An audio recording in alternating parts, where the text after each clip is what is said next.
ओ लोगों, ये हालत होती है इस किसान मजदूर की बहनों और भाइयों। पूंजीपति शर्माएदार तो जो है मौज करते हैं, ऐश उड़ाते हैं, लेकिन इसका बड़ा बुरा हाल है। इसके बच्चों को देखो, इनके चेहरे पर कोई रुजनाइश नहीं, कोई इनके बच्चों के चेहरे पर रौनक नहीं है। और शहर वाले, शहर वाले बच्चों का हाल देखो भाई साहब, ये गोरे गोरे चिट्टे चिट्टे, दिल्ली में, बॉम्बे, कलकत्ता में जाकर देखो, लाल सेब जैसे, इनके टमाटर जैसे चेहरे मिलेंगे। ये गांव वाले बच्चों का खून शहरी बच्चों में कैसे चला गया लोगों? जो अन्न, जो फल पैदा करता है किसान मजदूर, शहर में उसके गोदाम भरे पड़े और यू बीज बेचारा मोल लेता फिरे। इसके बच्चों का खून उन बच्चों में कैसे चला गया? और गांव वाले बड़का का हालत हमने देखा होगा। हो क्या बात से इनके दो भाई साहब, थोबड़े सूखे पड़े जनू अम्बी चूस कर फेंक रखी है, आंख इनकी भीतर बढ़ गई भाई साहब, जनू ओक्या गट्टा दाब रखा। सारे का सारा मामला जो है खराब कर दिया इन लोगों ने तो। और इन बच्चों का हाल कैसा है? हो देखा हमने, एक खेत के अंदर ट्यूबवेल पे एक चौधरी जो है अपने 4-5 बालक इसने लाइन में बिठा रखे, दूसरे के खेत में, दूसरे की ट्यूबवेल पे ले जा रहा।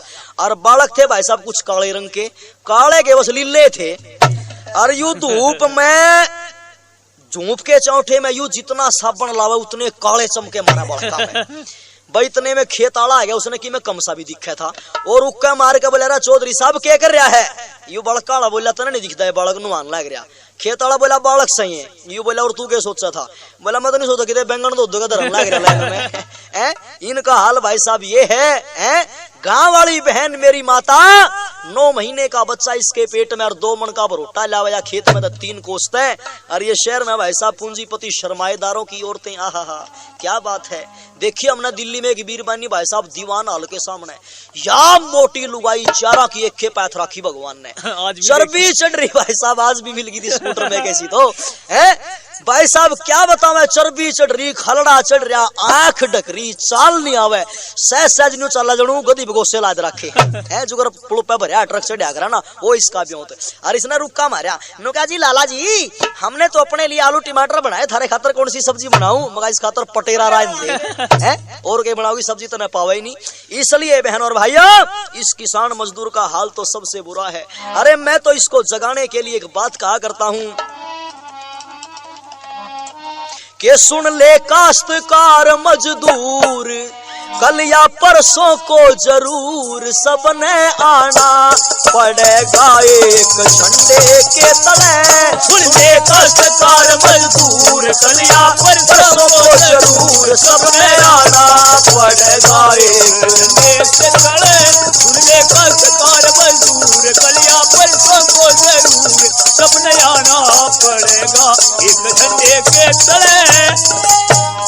अरे तूने बाग लगाया माली, सींची जिसकी डाली डाली, तूने बाग लगाया माली, सींची जिसकी डाली डाली। छान गाल के खाट बिछाली, 12 साल तक करी रखवाली, लेकिन संतरे अंगूर खागे डाकू चोर करूर, लेकिन संतरे अंगूर खागे डाकू चोर करूर, फिर भी रहता है क्यों तू उनके डंडे के तले। सुनने काश्तकार मजदूर, कलिया परसों को जरूर सबने आना पड़ेगा एक झंडे के तले।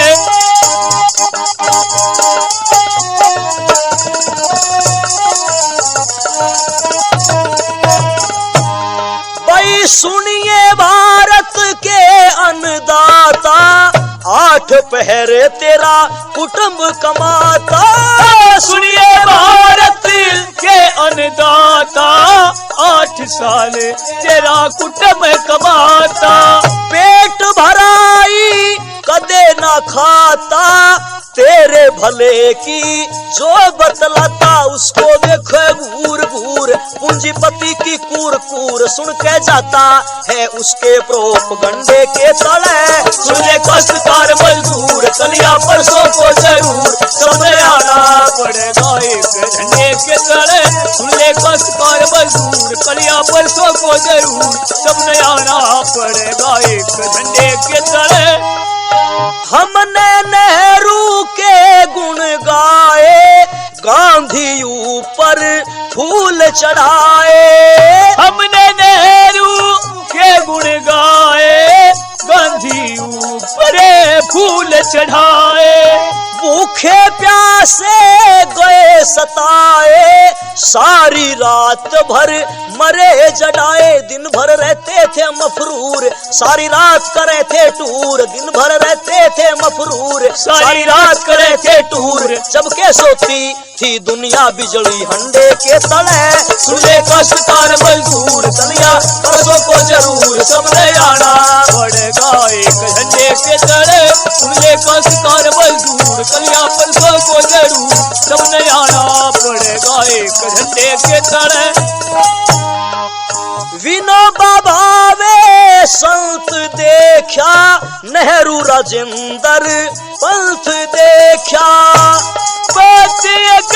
संतर देखा, नेहरू बिंदरी पंतर देखा। हर एक मजहब का ग्रंथ देखा, जुल्म वहाँ जब अनंत देखा। हो के पृथ्वी सिंह मजबूर, चल दिए इनसे कोसों दूर। जिनकी जिंदगी है मदिरा मछली अंडे के तले, सुने कष्टकार मजदूर कलिया परसों को जरूर सबने आना पड़ेगा एक झंडे के तले।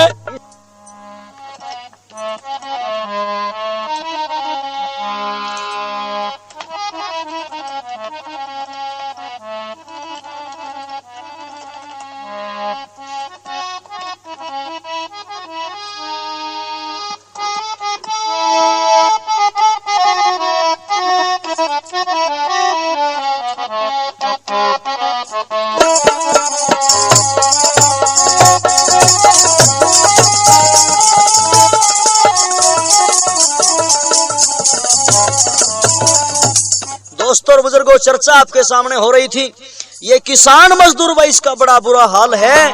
और कवि ने अपने अंत की कड़ी में लिखा है क्या कि मंगल वैद किसान तेरी, जो देखी कष्ट कमाई जा। टूटेल तरपटी पगड़ी, नाली मोल रजाई जा।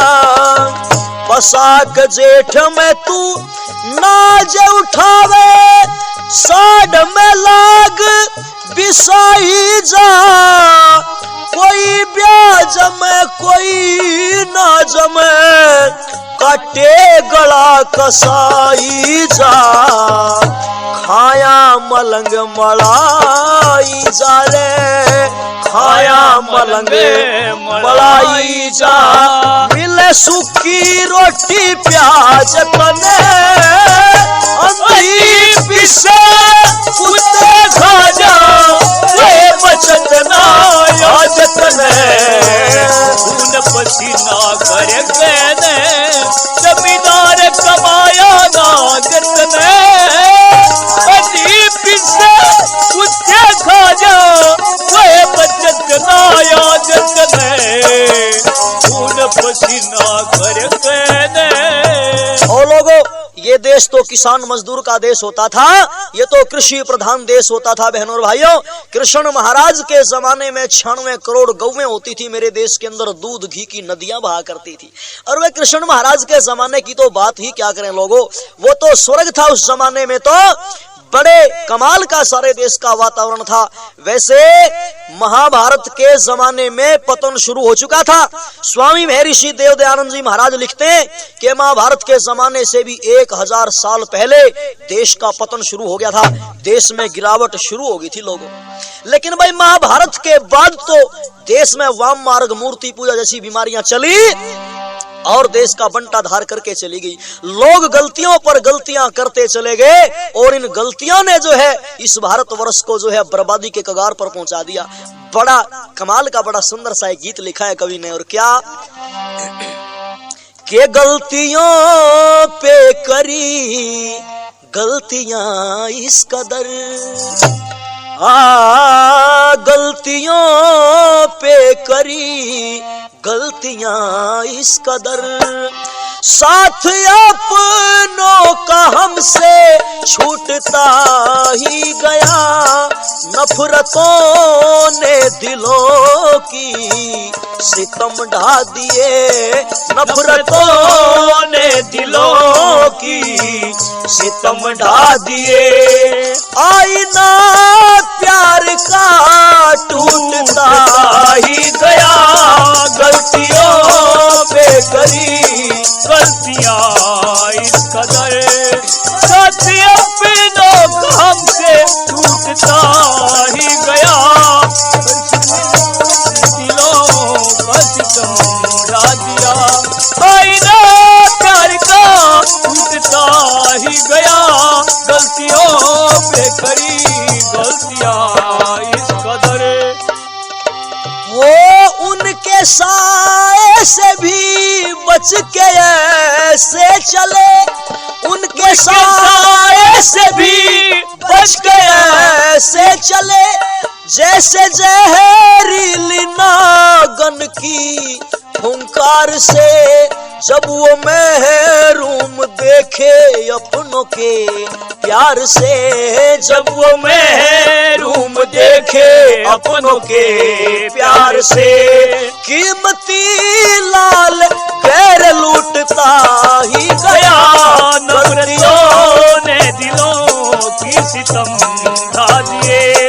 आईना प्यार का टूटता ही गया, गलतियों पे करी गलतियां इस कदर, साथ अपनों का हमसे टूटता ही गया, नफरतों ने दिलों पे सितम ढा दिए। आईना प्यार का टूटता ही गया, करी गलतियां इस कदर। राम घन श्याम का करते कीर्तन थे जो, राम घन श्याम का करते कीर्तन थे जो, फिर भी जाने को मंदिर तरसते रहे, हो के नाराज चर्च मस्जिदों में गए, हो के नाराज चर्च मस्जिदों में गए। एक के बाद दूजा रूठता ही गया, नफरतों ने दिलों की कदर ढा दिए। आईना प्यार का टूटता ही गया, गलतियों पे करी गलतियां इस कदर। बहनों और भाइयों, इस देश के अंदर गिरावट आती चली गई, पतन के पराकाष्ठा हो चुकी थी, गर्त के गड्ढे में देश लगातार धंसता चला गया। अरे मेरे देश के अंदर एक तो वो समय आया था कि हमारा हाजमा इतना दुरुस्त था, जो भी इस देश के ऊपर हमलावर बन करके आया, हमने सबको हजम कर लिया। बहनों और भाइयों, खून आए, शक आए, मंगोल, मुसलमान, अंग्रेज, पारसी, बहुत सारे लोगों ने इस देश के ऊपर हमला करने की कोशिश की, देश को गुलाम बनाने की कोशिश की, लेकिन एक जमाना ऐसा था हमारा हाजमा दुरुस्त था। भाई कई आदमियों का हाजमा बहुत बढ़िया हो भाई साहब, और जिसका हाजमा बढ़िया हो वो तो कमाल का आदमी है। हाजमा हमने देखा, चौधरी खेत में एक दिन रोटी खान लग गया, और जब रोटी इसने 2 रेगात की बाजरे की 11 खा ली ना, ऊपर तय 1 लोटा पानी का पी लिया, पर दोहरा वैद खड़ा था, ने बोला चौधरी के करा, रोटी खागा पानी पी लिया, मरेगा बीमार होके। चौधरी बोला भाई क्या करूं? यू डॉक्टर बोला, वैद बोला, पानी को रोटियों से बाद में कभी नहीं पीना चाहिए, बीच में पीना चाहिए। बोला अच्छा जो बीच में पी लूं फिर कोई गड़बड़ नहीं? बोला ना फिर कोई गड़बड़ नहीं। बस चौधरी जुनसी घराली जुनसी रोटी लेकर आई थी ना चौधरी की, चौधरी अपनी घरवाली से बोला जा चौधरन घरा चली जा 11 रोटी इसे साइज की और तैयार कर लिया। वैद बोला क्या करेगा? बोला पानी ने बीच में करूंगा। है 11 और खा गया, इतने गजब का हाजमा था। बहनों और भाइयों, हमने अपनों में जो है मिलाए बहुत लोग, लेकिन जब देश का पतन हुआ तो हम में से लोग निकलते चले गए और वो देश के गद्दार बन करके निकले। आज इस तरह के लोग जो है देश को बर्बाद करने में लगे हुए हैं, और जो लोग देश को तोड़ना चाहते हैं उन लोगों को देखकर किसी कवि ने एक बड़ा सुंदर शेर लिखा है, और वो कवि कहता है न आंसू अलग हैं न आहें अलग हैं, न आंसू अलग हैं न आहें अलग हैं, न मंजिल अलग हैं न राहें अलग हैं, अरे मगर सोचता हूँ कुछ सिरफिरों की वतन के लिए क्यों निगाहें अलग हैं। बहनों और भाइयों, आओ हम थोड़ा सा बैठ करके चिंतन करें, विचार करें, मनन करें। खतरा आजादी को कर्मठ होने लगा, खतरा आजादी को कर्मठ होने लगा। दोष देंगे किसे, खुद खतावर हैं हम, जिन्हें देश भक्त समझें गद्दार हैं हम, जिन्हें देश भक्ति समझे गद्दार हैं। भाग्य दोस्ता का फूटता ही गया, नफरतों ने दिलों की सितम ढा दिए। आईना प्यार का टूटता ही गया, गलतियों पे करी गलतियां इस कदर, साथी अपनों का हमसे टूटता ही गया। नफरतों ने दिलों की सितम ढा दिए। बहनों और भाइयों, ऐसी विकट परिस्थितियों में जब देश का पतन हो रहा था तो मेरे देश के बहादुर नौजवानों ने, मेरे देश के वीरों ने जो है देश की अस्मत को बचाया, देश की इज्जत को बचाया। और कितने गजब गजब के नौजवान पैदा हुए बहनों और भाइयों। हाँ, याद आता है मुझे वो नौजवान अमर सिंह राठौड़ जो शाहजहां के दरबार में नौकरी कर रहा है और 7 दिन की छुट्टी लेकर के घर आ गया। कहा कि मैं 8वें दिन आ जाऊंगा दरबार में, लेकिन अपनी धर्म पत्नी को लेकर के आया था, गढ़ महले पहुंच गया और ऐसा हुआ कि इसको घर रहते रहते 14 दिन हो गए। जब 14 दिन हो गए तो इसका भतीजा अमर सिंह राठौड़ का भतीजा राम सिंह, वो भी शाहजहां के दरबार में नौकरी करता था, लेकिन शाहजहां बादशाह का जो साला था ना सलावत खान, उस सलावत खान ने अपने जीजा को बादशाह को बहका दिया। बोला, ओ बादशाह, तुमने इन हिंदू काफिरों को बड़ा सर चढ़ा रखा है, हमारी तुम इतनी बात नहीं मानते, लेकिन इनको न जाने तुमने जो है आसमान की बुलंदियों तक पहुंचा दिया। वो काफिर, वो हिंदू, वो कुली अमर सिंह 7 दिन की छुट्टी लेकर के गया था, लेकिन आज 14 दिन होने को आए, अब तक वापिस नहीं आ लिया। आपकी जो है वचन जो देकर के गया था उस वचन को तोड़ दिया। इसलिए बादशाह जीजा, उस काफिर के ऊपर, अमर सिंह के ऊपर 7 लाख का जुर्माना कर दो, 1 दिन का 1 लाख जुर्माना कर दो। बहनों और भाइयों, शाहजहां अपने साले की बातों में आ गया और जिसने राम सिंह से कह दिया कि राम सिंह जा, तेरे चाचा अमर सिंह को बुला ला, उसके ऊपर 7 लाख का जुर्माना हो गया और जल्दी से जल्दी वो जुर्माना दाखिल कर दे, वरना अच्छा नहीं होगा। और लोगों, राम सिंह अकेला बेचारा नौजवान वहां आर्य परिवार का, ये बात सुनकर के बादशाह की और सलावत खान की घर आ गया। आकर के आवाज लगाई, रात का समय था, यूं बोला, ओ चाचा, आज बादशाह ने तेरे ऊपर 7 लाख रुपए जुर्माना कर दिया, इसलिए जाकर के जुर्माना अदा कर दो। और आवाज लगा रहा था अपने चाचा को अमर सिंह। क्या कहता है वो राम सिंह नौजवान अपने चाचा को आवाज लगा के, नु करे विपरीत तुमसे चाचा जी, विपरीत तुमसे चाचा जी जमाना हो गया, रजपूती जोश दुनिया से रवाना हो गया, रजपूती जोश दुनिया से रवाना हो गया, विपरीत तुमसे चाचा जी जमाना हो गया, तुमसे चाचा जी जमाना हो गया।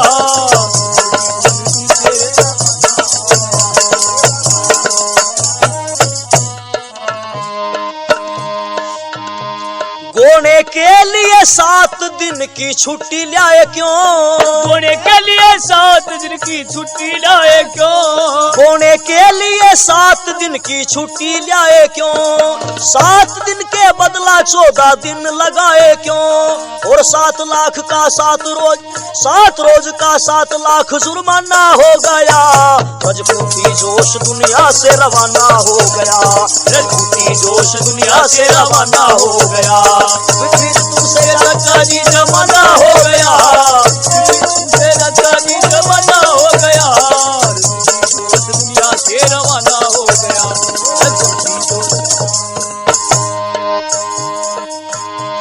गिद्दड़ की गुड़की चल गई आज शेर के ऊपर, गिद्दड़ की गुड़की चल गई आज शेर के ऊपर, जुर्माना दाखिल कर दो थोड़ी देर के ऊपर, जुर्माना दाखिल कर दो थोड़ी देर के ऊपर, शाहजहां का तेरी तरफ निशाना हो गया, शाहजहां का तेरी तरफ निशाना हो गया, रजपूती जोश दुनिया से रवाना हो गया, रजपूती जोश दुनिया से रवाना हो गया।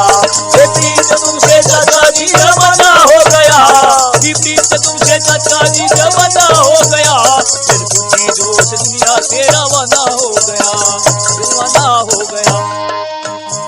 फाटक को खोल के सुनो गम की कहानी, फाटक को खोल के सुनो गम की कहानी।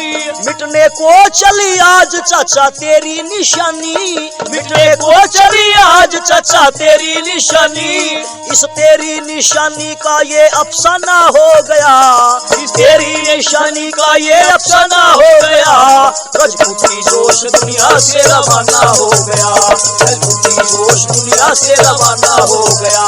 विपरीत तुझे चाचा जी रवाना हो गया, विपरीत तुझे चाचा जी रवाना हो गया। रजपूती जोश दुनिया से रवाना हो गया, रवाना हो गया। आओ चाचा, तेरे ऊपर बादशाह ने 7 लाख का जुर्माना कर दिया, इसलिए जाकर के दरबार में जुर्माना दाखिल कर दो। बहन और भाइयों, भतीजे की आवाज जब अमर सिंह राठौड़ के कानों में पड़ी तो एकदम से नीचे आया, न्यू बोला, बेटा क्या बात है कि चाचा तेरे ऊपर शाहजहां सलावत खान के कहने से जो है 7 लाख का जुर्माना कर चुका है आपका ऊपर। अच्छा ये बात है कि हाँ, सलावत खान ने करवाया मेरे ऊपर जुर्माना के, बिल्कुल आप 7 रोज लेट हो गए, 7 लाख जुर्माना दाखिल कर दो। ये जब बात विष्णु ने कही ना राम सिंह ने, तो अमर सिंह ने बोला, बेटा जब सलावत खान शाहजहां से मेरे बारे में शिकायत कर रहा था, तू बिल्कुल सामने खड़ा था, तू सुन रहा था कि हाँ चाचा मैं बिल्कुल सामने खड़ा था, सुन रहा था। ओहो, ये है भाई वीरता, ये है जोश, ये है बहादुरी। अमर सिंह राठौड़ यूं बोला, रे बेटा राम सिंह, आज तैने राजपूती खानदान के इस लहू के ऊपर, खून के ऊपर दाग लगा दिया बेटा, आज तैने शान खाक में मिला दी। अरे तेरी रगों का खून क्या ठंडा पड़ गया था जब हमारी बेइज्जती दरबार में शाहजहां और सलावत खां कर रहे थे, तो तैने उनकी जबान क्यों नहीं काट ली। राम सिंह यूं बोला, चाचा मैं अकेला था और अकेला जो है मैं क्या करता, इसलिए मैं आपको खबर देने के लिए आ गया। यूं बोला, बेटा तैने गलती करी, पर एक बात कहना चाहता हूं मैं तेरे से, जरा गौर से मेरी बात को सुनना। और क्या कहा नौजवान ने,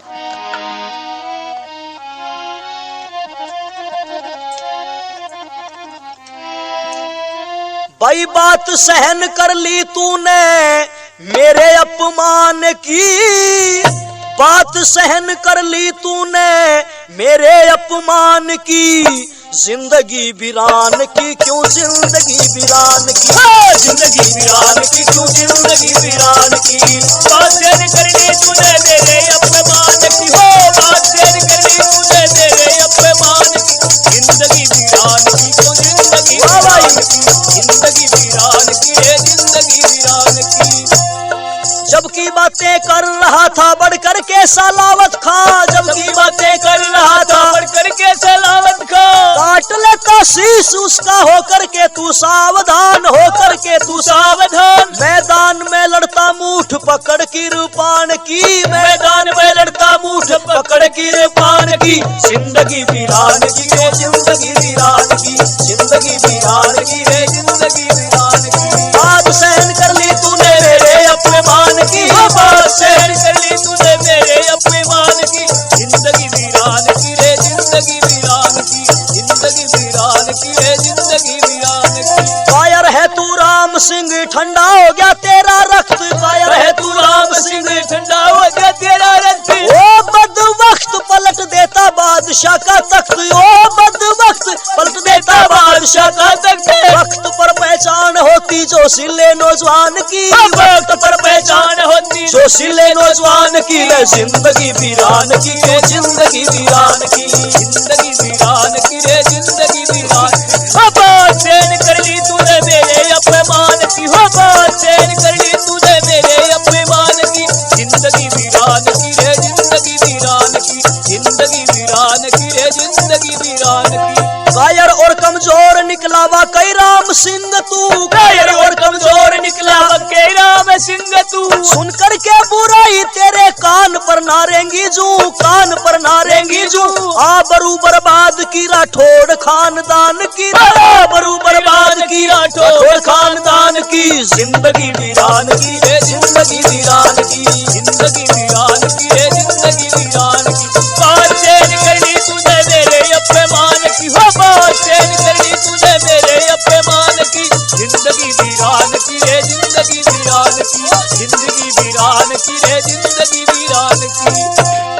इसी समय जा रहा हूँ बाकी है थोड़ी सी रात, इसी समय जा रहा हूँ बाकी है थोड़ी सी रात, जुर्माना करूंगा दाखिल आगे को बढ़ा के हाथ, जुर्माना करूंगा दाखिल आगे को बढ़ा के हाथ, आगे को बढ़ा के हाथ। बात याद रखना बेटा देवेंद्र तूफान की, बात याद रखना बेटा देवेंद्र तूफान की। जिंदगी वीरान की रे जिंदगी वीरान की, जिंदगी वीरान की रे जिंदगी वीरान की। बात से निकल ली तूने मेरे ओ छोरे, बात से निकल ली तूने मेरे अपमान की। जिंदगी वीरान की रे जिंदगी वीरान की, जिंदगी वीरान की रे जिंदगी वीरान की। बहनों और भाइयों, अपने भतीजे राम सिंह को कह दिया कि बेटा तैने बड़ी भारी गलती कर दी, इसलिए आज मैं जा रहा हूं जुर्माना दाखिल करने के लिए। और बहनों और भाइयों, सुबह होते ही अमर सिंह राठौर चल देता है, हाथ में छोटी सी कटारी लेकर के चल पड़ा नौजवान, और घोड़े पर सवार होकर के शाहजहां के दरबार में पहुंचा। जब दरबार में पहुंचा तो सामने बादशाह बैठा है, और बादशाह की बराबर वाली कुर्सी पे सलावत खान बैठा, और सलावत खान अमर सिंह राठौड़ को देखते ही बादशाह के कान में यूं बोला, लो काफिर आ गया है। और बहनों और भाइयों, गंवार कहना चाहता था अमर सिंह राठौड़ को, कौन? शाहजहां का साला सलावत खान। लेकिन गंवार कहने में 3 अक्षर बनते हैं। गंवार का पहला अक्षर ग जब उसने मुंह से निकाला, अमर सिंह राठौड़ भाप गया, यूं मेरे को गंवार कहना चाहता है। बस क्या करिश्मा कर दिया अमर सिंह राठौड़ ने। एक हिंदी के लेखक ने लिखा कि उत मुंह से गे कढ़ी और इत निकली जमधार। सलावत खान के मुंह से गे अक्षर निकला था, इतनी देर में कटारी के ऊपर हाथ चला गया अमर सिंह का, और क्या कर दिया भरी सभा के बीच में, उत मुंह से गे कढ़ी और इत निकली जमधार, और वार कहन पया नहीं बस दे कटारी मार। वार कहना तो बाकी था, पेट में कटारी घुसेड़ दी नालायक, तू मुझे गंवार कहना चाहता है? वार तो अंदर ही खा गया, बस कह कहते ही कत्ल कर दिया। बहनों और भाइयों, दरबार के अंदर भगदड़ मच गई, और जब भगदड़ मच गई ना तो बादशाह बेगम के पास गया और जाकर के यूं बोला, ओ बेगम, आज वो शेर अमर सिंह राठौड़ आ गया। यूं बोली, क्या बात है? बिच्छू आ गया, सांप आ गया, क्या आ गया? शेर आ गया? बोला नहीं, उससे भी खतरनाक अमर सिंह राठौड़ है। क्या कर दिया उसने? न्यू बोला, गट सी गटक गई, चट सी चटक गई, आकी बाकी तारी थी जोधपुर संवारी थी, आकी बाकी तारी थी जोधपुर संवारी थी। बादशाह के भाई, बादशाह के अमर की कमर में जानू भाई, काहे की कटारी थी, काहे की कटारी थी रे, काहे की कटारी थी। ओ बेगम, एक बालिश्त की कटारी केवल हाथ में थी, अगर तलवार होती तो आज हुकूमत को छीन लेता, बादशाही को छीन लेता।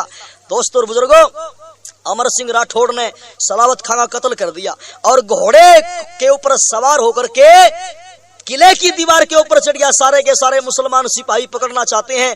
बादशाह ने आदेश दे दिए कि अमर सिंह को गिरफ्तार करो, किसी भी कीमत पर गिरफ्तार करो। लेकिन भाई कोई नौजवान उसको पकड़ नहीं पाया। किले की ऊंची छत से नीचे पछीत में घोड़ा कूदा दिया नौजवान ने, और घोड़े के ऊपर सवार होकर के अपने घर आ गया। बादशाह ने इनाम बोल दिया और यह ऐलान कर दिया कि जो भी आदमी, जो भी बहादुर अमर सिंह राठौड़ को पकड़ करके गिरफ्तार करके लाएगा, जिंदा या मुर्दा, उसको 12 गाम इनाम के दिए जाएंगे। लोगों लो सुनो, आर्य जाति के पतन के कारण क्या थे। भाई बैठ तखत के ऊपर सजनो, बादशाह ये रंग छटे, 12 गाम इनाम मिलेंगे जो अमर सिंह का सर काटे। 12 गाम इनाम मिलेंगे जो अमर सिंह का सर काटे। सुन करके ये ख्याल शाह का सनसनी वहां पर छाई है, मौत के मुंह में कौन जावेगा, किसकी शामत आई है। मौत के मुंह में कौन जावेगा, किसकी शामत आई है। बस अमर सिंह का साला अर्जुन गोड़ ये बीड़ा ठा करके गढ़नों में ले पहुंच गया, कहा अमर सिंह से जा करके। जब किसी ने इस बीड़े को नहीं उठाया दोस्तों और बुजुर्गों, तो अमर सिंह राठौड़ का सगा साला अर्जुन गोड़, जिसका नाम था, 12 गाम इनाम के लालच में आ गया। और बीड़ा उठा करके कहा, बादशाह मैं अमर सिंह को पकड़ करके आपके पास लेकर के आऊंगा। यूं बोला, तू लिया हुआ कौन है तू? मैं उसका साला हूं अर्जुन गौड़। यूं बोला, लिया फिर 12 गाम तेरे।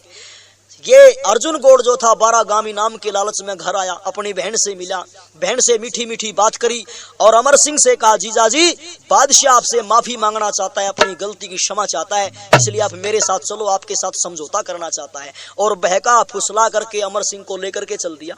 पत्नी ने कहा, पतिदेव साथ में तलवार तो लेते जाओ। तलवार जब लेने लगा तो इसने कहा, नहीं जीजा जी, आप अगर तलवार लेकर गए तो दरबार में कोई भी नहीं पहुंचेगा, सब डर कर घबरा करके भाग जाएंगे। केवल एक बालिश की कटारी लेकर के चल दिया अमर सिंह राठौड़। इसको नहीं पता था तेरे साथ छल होने वाला है, धोखा होने वाला है। बस बहनों और भाइयों, दोस्तों और बुजुर्गों, इसको लेकर के पहुंच गया शाहजहां के दरबार में, आगरे में। और इसने कहा, जीजा जी अगर हम मुख्य द्वार से, मेन गेट से जाएंगे तो जो है दरबार में कोई नहीं आएगा, इसलिए इस महल की पछीत में एक छोटा सा दरवाजा, एक खिड़की है, हम उससे अंदर दाखिल होंगे। दोस्तों और बुजुर्गों, जब वहां खिड़की के पास पहुंचे, अमर सिंह ने देखा खिड़की बहुत छोटी थी। इसने कहा, अरे अर्जुन, इसके अंदर मैं घुसूंगा तो मुझे झुकना पड़ेगा और मैं नहीं चाहता कि मैं यहाँ इनके किले के अंदर आकर के गर्दन झुकाऊं, मैं ये बर्दाश्त नहीं कर सकता। इसने कहा, जीजा जी तरकीब मैं बताऊंगा, आपकी गर्दन भी नहीं झुकेगी, आप अंदर भी दाखिल हो जाएंगे। कैसे? इसने कहा, आप इस खिड़की में पहले दोनों पैर अंदर दाखिल करो और अंदर पैर दाखिल करके उसके बाद अपना सर अंदर घुसेड़ लेना, आपका सर भी बच जाएगा, झुकने से आप अंदर दाखिल हो जाओगे। जिस वक्त इस अमर सिंह राठौड़ ने अपने दोनों पैर उस खिड़की के अंदर दाखिल कर दिए, केवल सिर बाहर बचा हुआ था। दोस्तों और बुजुर्गों, इतनी देर में मौका पा करके तलवार निकाली म्यान से अर्जुन गौड़ ने और अंदर घुसते हुए उस हिंद के शेर के गर्दन के ऊपर तलवार मार दी। लोगों, गर्दन जो है कट करके एक तरफ लटक गई, आधी गर्दन कट गई, लेकिन गर्दन के ऊपर वार होते ही एकदम से चिल्ला करके अमर सिंह ने कहा, रे अर्जुन, गद्दार, पापी, नालायक, बस मरने से पहले वो जो एक बालिश की कटारी इसकी बगल में लटकी हुई था ना, उस कटारी को निकाल करके कटारी फेंक कर मारी, अर्जुन गौड़ के चेहरे पर लगी और नाक जो था कट करके नीचे गिर गया और अमर सिंह राठौड़ ने तो दम तोड़ दिया। दोस्तों और बुजुर्गों, लेकिन अर्जुन गौड़ मुंह के ऊपर रुमाल लगा के शाहजहां के दरबार में उपस्थित हुआ। इसने कहा, ये कौन आ गया भाई, ये पागल कौन है, इसको बाहर भगाओ। इसने कहा, नहीं बादशाह, मैं अर्जुन गौड़ हूँ। अर्जुन गौड़ तू? क्या हुआ चेहरे पे? बोला, जी मेरी नाक कट गई। किसने काट दी? अमर सिंह राठौड़ ने। कहा है अमर सिंह? कि उसको तो मैंने मार दिया। कहा है लाश? किले की पछीत में। बहनों और भाइयों, इसने कहा, बादशाह लाओ, मैंने अमर सिंह को मार दिया है, आपने कहा था जिंदा या मुर्दा पकड़ने के लिए, मैंने वो काम कर दिया, लाओ 12 गाम इनाम दो मेरे को। पर बहनों और भाइयों, शाहजहां यूं कहने लगा, ओ अर्जुन, जो अपने जीजा का नहीं हो सका, जो अपनी बहन का नहीं हो सका, जो अपने देश का नहीं हो सका, जो अपनी बिरादरी का और खानदान का नहीं हो सका, वो हमारा क्या होगा? इसलिए तू गद्दार है और गद्दार को हमारे यहाँ इनाम नहीं सजा दी जाती है। और दोस्तों बुजुर्गों, उसको सजा दी गई। पर भारत का नाश इस प्रकार के गद्दारों ने किया। एक शायर ने बड़ा सुंदर शेर लिखा है कि अपनों ने लूटा हमें गैरों में कहां दम था, अपनों ने लूटा हमें गैरों में कहां दम था, अपनी तो कश्ती थी डूबी वहां जहां पानी भी कम था। बर्बाद चमन के करने को एक ही उल्लू काफी है, यहाँ तो हर शाख पे उल्लू बैठे हैं, अंजामे गुलिस्तां क्या होगा। दोस्तों और बुजुर्गों, इस तरह के नौजवान मेरे देश के अंदर बहादुर हुए, इस तरह के नौजवान हमारे देश के अंदर पैदा हुए। लेकिन गद्दार भी जो है इस देश के अंदर जो है पैदा होते रहे। जहां पर योगेश्वर कृष्ण पैदा हुआ, अत्याचारी कंस पैदा हो गया, महाराणा प्रताप पैदा हुआ, वहां मान सिंह और शक्ति सिंह जैसे गद्दार हो गए। जहां अमर सिंह पैदा हुआ तो वहां अर्जुन गौड़ भी पैदा हुआ। जहां महर्षि दयानंद जैसा योगी पैदा हुआ, वहां इस देश के अंदर दोस्तों और बुजुर्गों, पापी जगन्नाथ भी तो इसी धरती ने पैदा कर दिया। इसीलिए तो मैं आपके सामने चर्चा कर रहा था, इस देश के लोग गलतियों पर गलतियां करते चले गए। के गलतियों पे करी गलतियां इस कदर ही गया, नफरतों ने दिलों की सितम ढा दिए, आईना प्यार का टूटता ही गया, गलतियों पे करी गलतियां इस कदर। उनके साए से भी बच के ऐसे चले, उनके साए से भी बच के ऐसे चले, जैसे जहरीली नागन की फुंकार से जब अपनों के प्यार से, जब वो महरूम देखे अपनों के प्यार से, कीमती लाल गैर लूटता ही गया, नफरतों ने दिलों के सितम ढा दिए। आईना प्यार का टूटता ही गया, गलतियों पे करी गलतियां इस कदर। राम घन श्याम का करते कीर्तन थे जो, राम घन श्याम का करते कीर्तन थे जो, फिर भी जाने को मंदिर तरसते रहे, हो के नाराज चर्च मस्जिदों में गए, हो के नाराज चर्च मस्जिदों में गए। एक के बाद दूजा उठता ही गया, नफरतों ने दिलों के सितम ढा दिए। आईना प्यार का टूटता ही गया, गलतियों पे करी गलतियां इस कदर। इसलिए बहनों और भाइयों, यदि भारतवर्ष का सुधार करना चाहते हो, स्वर्ग बनाना चाहते हो, तो उसके लिए मनु जी महाराज का, वेद का और महर्षि दयानंद का सिद्धांत विधान अपनाना पड़ेगा। देश के अंदर जो गलतियां हुई है भूतकाल के अंदर, बीते हुए समय के अंदर, उन गलतियों से हमें सावधान होकर के चलना होगा। और समाज के अंदर जो पाखंड, जो अंधविश्वास और मूर्ति पूजा वगैरह जो बढ़ रहे हैं, इन सब का खात्मा करना होगा। तभी ये भारतवर्ष ऋषियों का देश बन सकता है, तभी इस देश का सुधार हो सकता है, और तभी हमारा किरणवंतो विश्वम आर्यम का नारा सार्थक सिद्ध हो सकता है।